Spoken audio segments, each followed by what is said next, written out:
Good evening and welcome back to K Red Reads. Tonight we're going to read a very cool science fiction short story by Arthur Porges.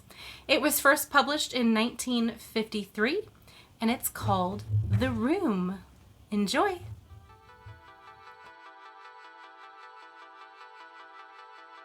The Room by Arthur Porges.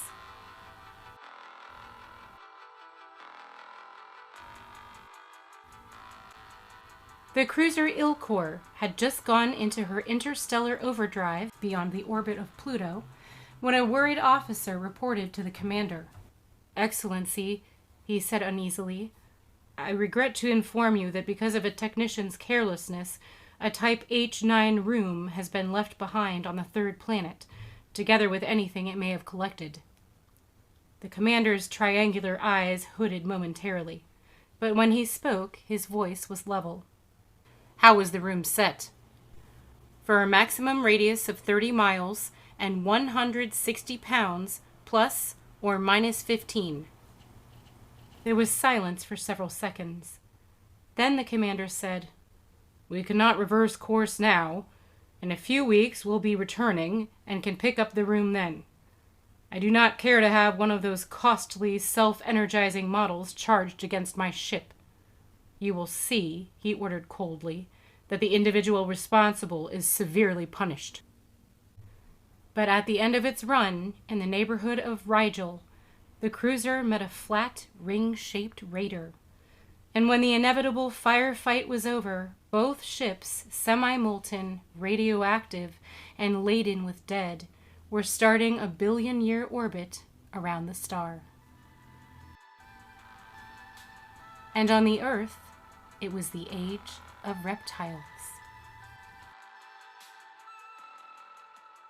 When the two men had unloaded the last of the supplies, Jim Irwin watched his partner climb into the little seaplane.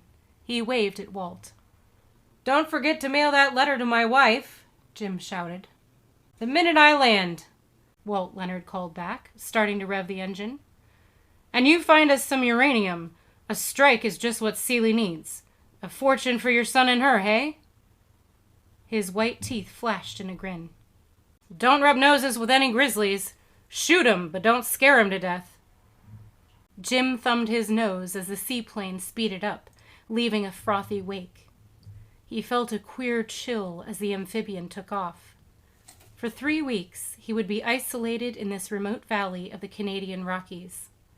If for any reason the plane failed to return to the icy blue lake, he would surely die. Even with enough food, no man could surmount the frozen peaks and make his way on foot over hundreds of miles of almost virgin wilderness. But of course, Walt Leonard would return on schedule, and it was up to Jim whether or not they lost their stake. If there was any uranium in the valley, he had 21 days to find it. To work then, and no gloomy forebodings.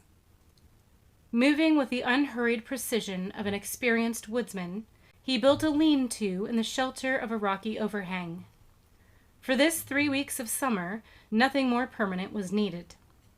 Perspiring in the strong morning sun, he piled his supplies under the ledge, well covered by a waterproof tarpaulin, and protected from the larger animal prowlers. All but the dynamite. That he cached, also carefully wrapped against moisture 200 yards away. Only a fool shares his quarters with a box of high explosives. The first 2 weeks went by all too swiftly, without any encouraging finds. There was only one good possibility left, and just enough time to explore it. So early one morning, towards the end of his 3rd week, Jim Irwin prepared for a last-ditch foray into the northeast part of the valley, a region he had not yet visited. He took the Geiger counter, slipping on the earphones, reversed to keep the normal rattle from dulling his hearing, and reached for the rifle, set out, telling himself it was now or never so far as this particular expedition was concerned. The bulky .30-06 was a nuisance, and he had no enthusiasm for its weight. But the huge grizzlies of Canada are not intruded upon without impunity, and take a lot of killing. He'd already had to dispose of 2, a hateful chore since the big bears were vanishing all too fast. And the rifle had proved a great comfort on several ticklish occasions when actual firing had been avoided. The .22 pistol he left in its sheepskin holster in the lean-to. He was whistling at the start, for the clear, frosty air, the bright sun on blue-white ice fields, and the heady smell of summer all delighted his heart despite his bad luck as a prospector. He planned to go one day's journey to the new region, spend about 36 hours exploring it intensively, and be back in time to meet the plane at noon. Except for his emergency packet, he took no food or water. It would be easy enough to knock over a rabbit, and the streams were alive with firm-fleshed rainbow trout of the kind no longer common in the States. All morning Jim walked, feeling an occasional surge of hope as the counter chattered. But its clatter always died down. The valley had nothing radioactive of value, only traces. Apparently they'd made a bad choice. His cheerfulness faded. They needed a strike badly, especially Walt, and his own wife, Celie, with a kid on the way. But there was still a chance. These last 36 hours, he'd snoop at night if necessary, might be the payoff. He reflected a little bitterly that it would help quite a bit if some of those birds he'd staked would make a strike and return his dough. Right this minute, there were close to $8,000 owing to him. A wry smile touched his lips, and he abandoned unprofitable speculations for plans about lunch. The sun, as well as his stomach, said it was time. He had just decided to take out his line and fish a foaming brook when he rounded a grassy knoll to come upon a sight that made him stiffen to a halt, his jaw dropping. It was like some enterprising giant's outdoor butcher shop. A great assortment of animal bodies, neatly lined up in a triple row that extended almost as far as the eye could see. And what animals! To be sure, those nearest him were ordinary deer, bear, cougars, and mountain sheep, one of each, apparently. But down the line were strange, uncouth, half-formed, hairy beasts, and beyond them a nightmare conglomeration of reptiles. One of the latter, at the extreme end of the remarkable display, he recognized at once. There had been a much larger specimen, fabricated about an incomplete skeleton, of course, in the museum at home. No doubt about it. It was a small stegosaur, no bigger than a pony. Fascinated, Jim walked down the line, glancing back over the immense array. Peering more closely at one seely, dirty yellow lizard, he saw an eyelid tremble. Then he realized the truth. The animals were not dead, but paralyzed and miraculously preserved. Perspiration prickled his forehead. How long since stegosaurs had roamed this valley? All at once he noticed another curious circumstance. The victims were roughly of a size. Nowhere, for example, was there a really large saurian. No Tyrannosaurus. For that matter, no mammoth. Each specimen was about the size of a large sheep. He was pondering this odd fact when the underbrush rustled a warning behind him. Jim Irwin had once worked with mercury, and for a second it seemed to him that a half-filled leather sack of the liquid metal had rolled into the clearing, for the quasi-spherical object moved with just such a weighty fluid motion. But it was not leather, and what appeared at first a disgusting wardiness turned out on closer scrutiny to be more like the functional projections of some outlandish mechanism. Whatever the thing was, he had little time to study it, for after the spheroid had whipped out and retracted a number of metal rods with bulbous lens-like structures at their tips, it rolled towards him at a speed of about 5 miles an hour. And from its purposeful advance, the man had no doubts that it meant to add him to the pathetic heap of living dead specimens. Uttering an incoherent exclamation, Jim sprang back a number of paces, unslinging his rifle. The room that had been left behind was still some 30 yards off, approaching at that moderate but invariable velocity, an advance more terrifying in its regularity than the headlong charge of a mere brute beast. Jim's hand flew to the bolt, and with practiced deftness, he slammed a cartridge into the chamber. He snuggled the battered stock against his cheek, and using the peep sight, aimed squarely at the leathery bulk, a perfect target in the bright afternoon sun. A grim little smile touched his lips as he squeezed the trigger. He knew what one of those 180-grain metal-jacketed boat-tail slugs could do at 2,700 feet per second. Probably at this close range it would keyhole and blow the foul thing into a mush. Wham! The familiar kick against his shoulder. Eee! The whining screech of a ricochet. He sucked in his breath. There could be no doubt whatever. At a mere 20 yards, a bullet from this hard-hitting rifle had glanced from the room's surface. Frantically, Jim worked the bolt. He blasted 2 more rounds, then realized the utter futility of such tactics. When the room was 6 feet away, he saw gleaming finger hooks flick from warty knobs, and a hollow, string-like probe dripping greenish liquid poised snakily between them. The man turned and fled. Jim Irwin weighed exactly 149 pounds. It was easy enough to pull ahead. The room seemed incapable of increasing its speed. But Jim had no illusions on that score. The steady 5-mile-an-hour pace was something no organism on Earth could maintain for more than a few hours. Before long, Jim guessed, the hunted animal had either turned on its implacable pursuer or, in the case of more timid creatures, run itself to exhaustion in a circle out of sheer panic. Only the winged were safe. But for anything on the ground, the result was inevitable. Another specimen for the awesome array. And for whom the whole collection? Why? Why?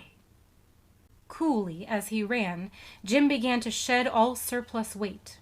He glanced at the reddening sun, wondering about the coming night. He hesitated over the rifle. It had proved useless against the room, but his military training impelled him to keep the weapon to the last. Still, every pound raised the odds against him. In the grueling race he foresaw clearly. Logic told him that military reasoning did not apply to a contest like this. There would be no disgrace in abandoning a worthless rifle. And when weight became really vital, the .30-06 would go. But meanwhile, he slung it over one shoulder.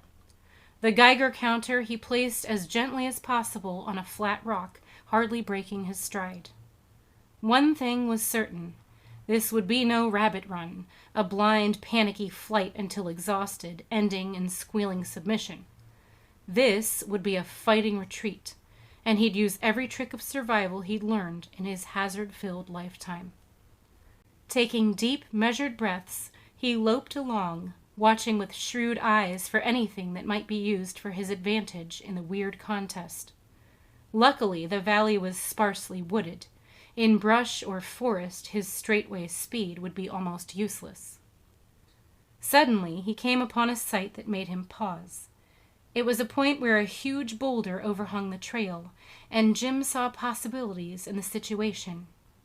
He grinned as he remembered a Malay man-trap that had once saved his life. Springing to a hillock, he looked back over the grassy plain. The afternoon sun cast long shadows, but it was easy enough to spot the pursuing Ruum, still oozing along on Jim's trail.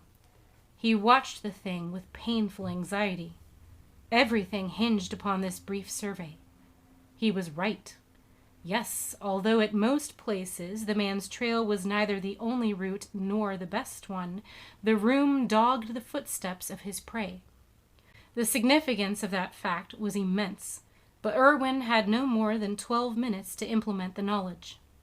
Deliberately dragging his feet, Irwin made it a clear trail directly under the boulder. After going past it for about 10 yards, he walked backwards in his own prints until just short of the overhang, and then jumped up clear of the track to a point behind the balanced rock. Whipping out his heavy-duty belt knife, he began to dig, scientifically but with furious haste, about the base of the boulder. Every few moments, sweating with apprehension and effort, he rammed it with one shoulder. At last, it teetered a little. He had just jammed the knife back into his sheath and was crouching there, panting, when the Ruum rolled into sight over a small ridge on his back trail. He watched the gray spheroid moving towards him and fought to quiet his sobbing breath. There was no telling what other senses it might bring into play, even though the Ruum seemed to prefer just to follow in his prints. But it certainly had a whole battery of instruments at its disposal. He crouched low behind the rock, every nerve a charged wire. But there was no change of technique by the Ruum. Seemingly intent on the footprints of its prey, the strange sphere rippled along, passing directly under the great boulder. As it did so, Irwin gave a savage yell, and thrusting his whole muscular weight against the balanced mass, toppled it squarely on the Ruum. 5 tons of stone fell from a height of 12 feet. Jim scrambled down. He stood there staring at the huge lump and shaking his head dazedly. He gave the boulder a kick. Ha! Walt and I might clear a buck or two yet from your little meat market. Maybe this expedition won't be a total loss. Enjoy yourself in Hades, where you came from. Then he leaped back, his eyes wild. The giant rock was shifting. Slowly, its 5-ton bulk was sliding off the trail, raising a ridge of soil as it grated along. Even as he stared, the boulder tilted, and a gray protuberance appeared under the nearest edge. With a choked cry, Jim Irwin broke into a lurching run. He ran a full mile down the trail. Then, finally, he stopped and looked back. He could just make out a dark dot moving away from the fallen rock. It progressed as slowly and as regularly and as inexorably as before, and in his direction. Jim sat down heavily, putting his head in his scratched, grimy hands. But that despairing mood did not last. After all, he had gained a 25-minute respite. Lying down, trying to relax as much as possible, he took the flat packet of emergency rations from his jacket, and eating quickly but without bolting, disposed of some pemmican, biscuit, and chocolate. A few sips of icy water from a streamlet, and he was almost ready to continue his fantastic struggle. But first he swallowed one of the 3 high-energy wafers he had for physical crises. When the Ruum was still an estimated 10 minutes away, Jim Irwin trotted off, much of his wiry strength back and fresh courage to counter bone-deep weariness. After running for 15 minutes, he came to a sheer face of rock about 30 feet high. The terrain on either side was barely passable, consisting of choked gullies, spiky brush, and knife-edged rocks. If Jim could make the top of this little cliff, the Ruum surely would have to detour, a circumstance that might put it many minutes behind him. He looked up at the sun. Huge and crimson, it was almost touching the horizon. He would have to move fast. Irwin was no rock climber, but he did know the fundamentals. Using every crevice, roughness, and minute ledge, he fought his way up the cliff.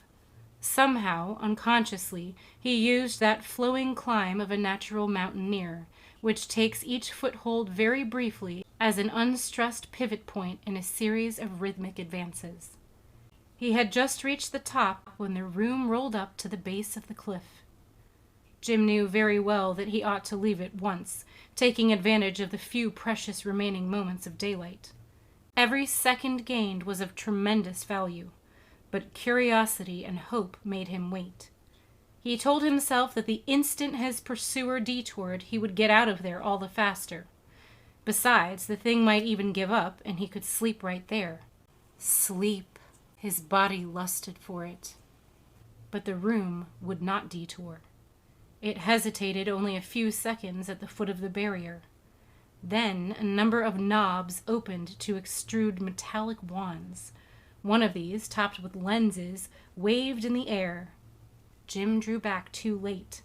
Their uncanny gaze had found him as he lay atop the cliff, peering down. He cursed his idiocy.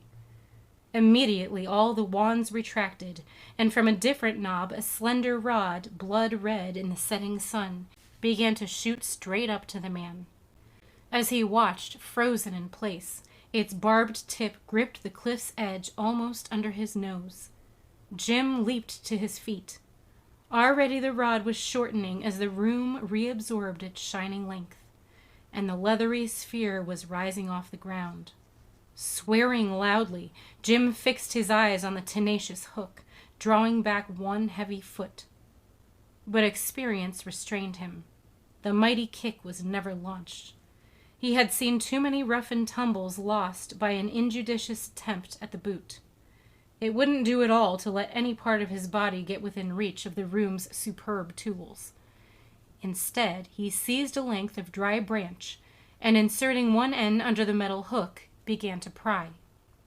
There was a sputtering flash, white and lacy, and even through the dry wood he felt the potent surge of power that splintered the end. He dropped the smoldering stick with a gasp of pain, and wringing his numb fingers, backed off several steps, full of impotent rage.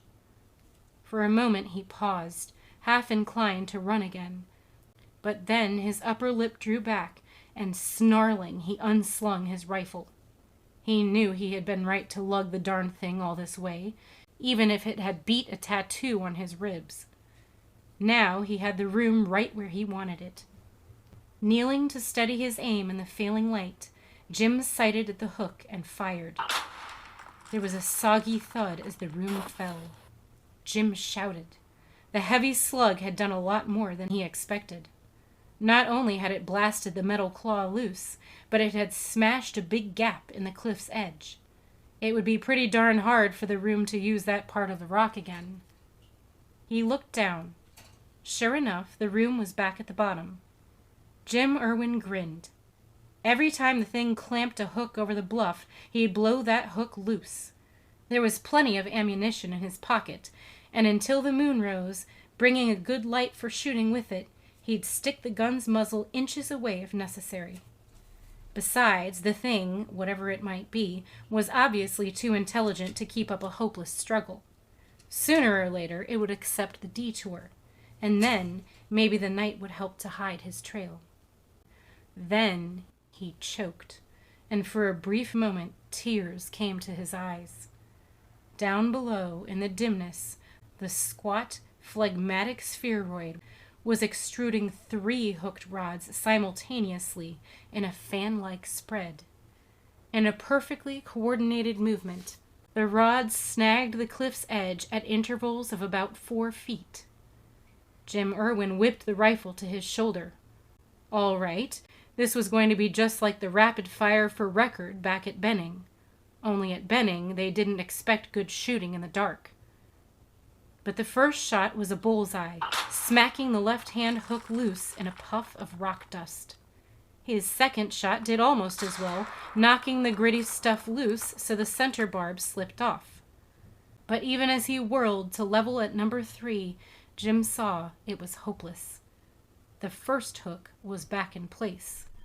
No matter how well he shot, at least one rod would always be in position, pulling the room to the top.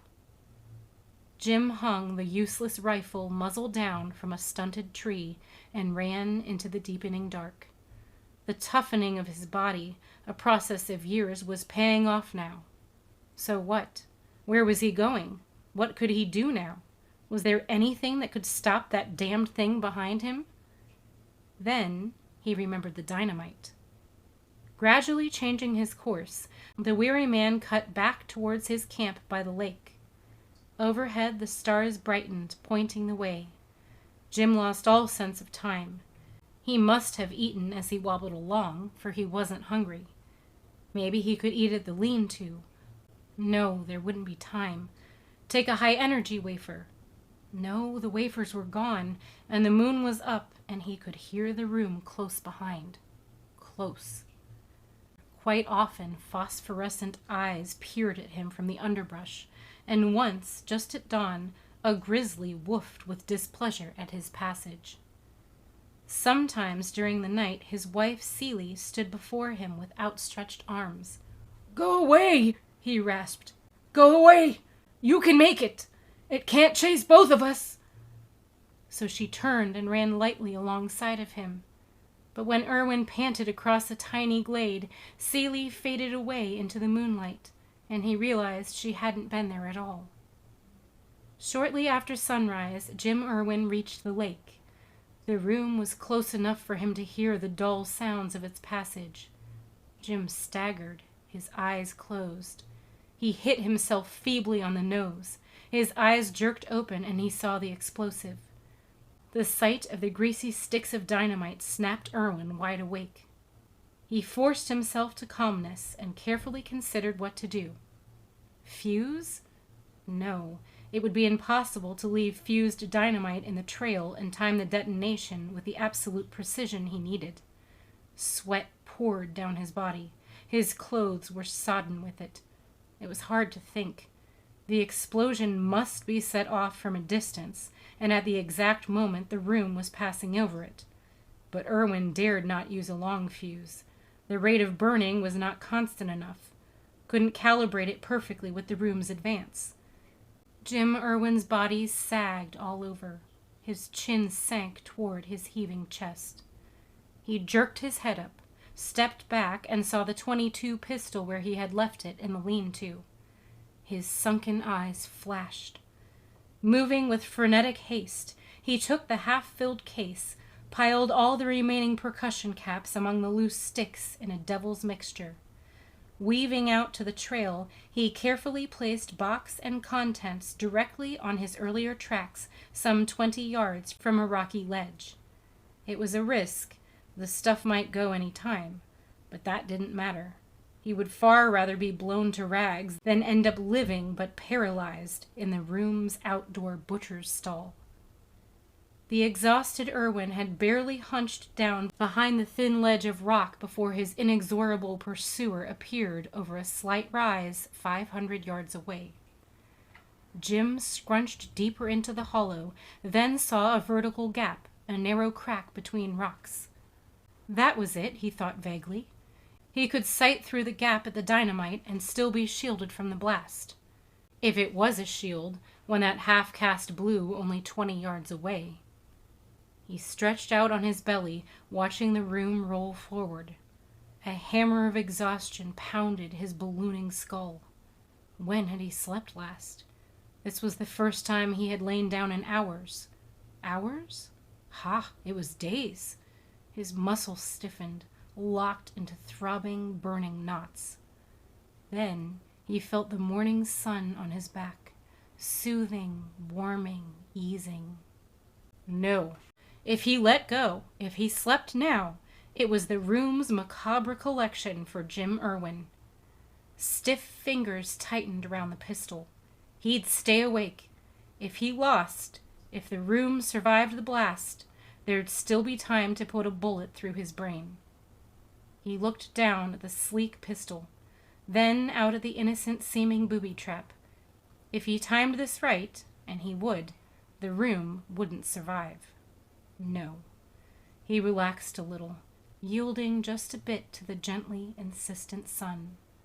A bird whistled softly somewhere above him, and a fish splashed in the lake. Suddenly he was wrenched to full awareness. What? Of all the times for a grizzly to come snooping about. With the whole of Erwin's camp ready for greedy looting, a fool bear had come sniffing around the dynamite. The furred monster smelled carefully at the box, nosed around, rumbled deep displeasure at the alien scent of man. Erwin held his breath. Just a touch would blow a cap. A single cap meant... The grizzly lifted his head from the box and growled hoarsely. The box was ignored. The offensive odor of a man was forgotten. Its feral little eyes focused on a plodding spheroid that was now only 40 yards away. Jim Erwin snickered. Until he had met the Ruum, the grizzly bear of the North American continent was the only thing in the world he had ever feared. And now, why the heck was he so calm about it? The two terrors of his existence were meeting head on, and he was laughing. He He shook his head, and the great side muscles in his neck hurt abominably. He looked down at his pistol, then out at the dynamite. These were the only real things in his world. About 6 feet from the bear, the room paused. Still in the grip of that almost idiotic detachment, Jim found himself again wondering what it was, where it had come from. The grizzly arose on its haunches, the embodiment of utter ferocity. Terrible teeth flashed white against red lips. The businesslike Ruum started to roll past. The bear closed in, roaring. It cuffed at the Ruum. A mighty paw, armed with black claws sharper and stronger than scythes, made that cuff. It would have disemboweled a rhinoceros. Irwin cringed as that sideswipe knocked dust from the leathery sphere. The Ruum was hurled back several inches. It paused, recovered, and with the same dreadful casualness it rippled on, making a wider circle, ignoring the bear. But the Lord of the Woods wasn't settling for any draw. Moving with that incredible agility which has terrified Indians, Spanish, French, and Anglo-Americans since the first encounter of any of them with his species, the grizzly whirled, sidestepped beautifully, and hugged the Ruum. The terrible, shaggy forearms tightened. The slavering jaws clamped at the gray surface. Irwin half rose. "Get it!" he croaked. Even as he cheered the clumsy emperor of the wild, Jim thought it was an insane tableau. The village idiot wrestling with a beach ball. Then silver metal gleamed bright against gray. There was a flash, swift and deadly. The roar of the king abruptly became a whimper, a gurgle, and then there was nearly a ton of terror wallowing in death, its throat slashed open. Jim Irwin saw the bloody blade retract into the gray spheroid, leaving a bright red smear on the thing's dusty side.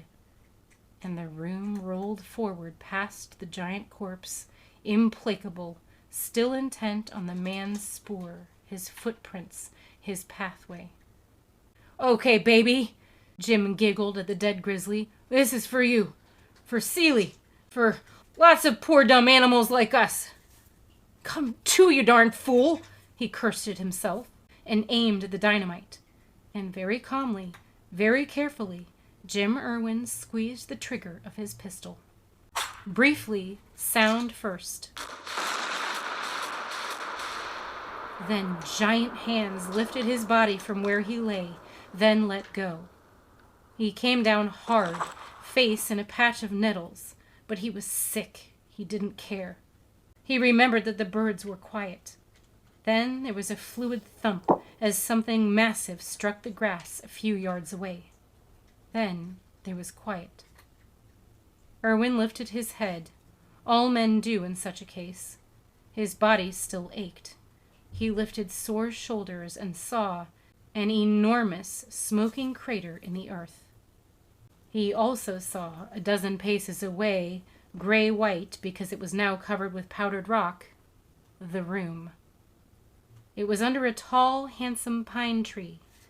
Even as Jim watched, wondering if the ringing in his ears would ever stop, the Ruum rolled toward him.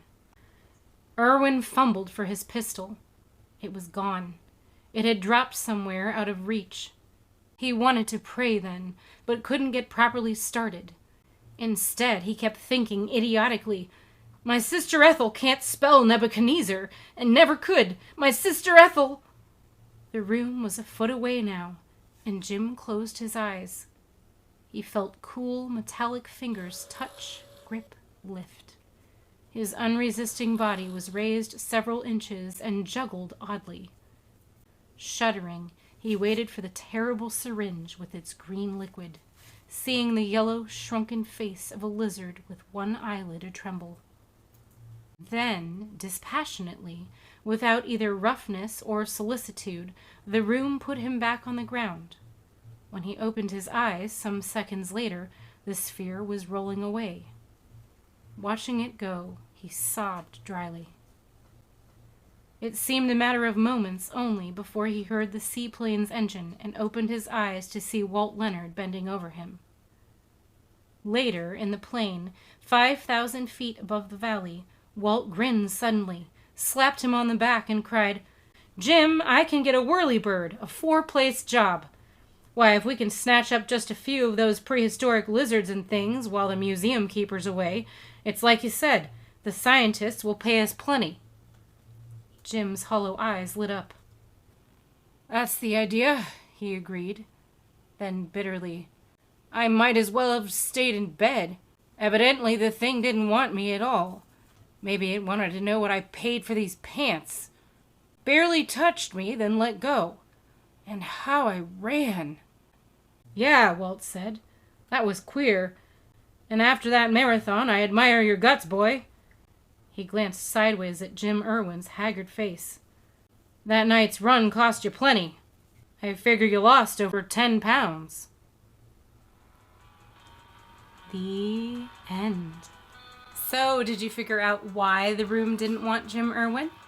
He and Walt didn't figure it out. We're left to decide whether or not they actually come back for the rest of the specimens. If you like these videos, click like and subscribe for more. And come back again next time for more K-Red Reads. Let me know what you thought about this one in the comments, and if you have any other suggestions for stories you'd like me to read. Good night.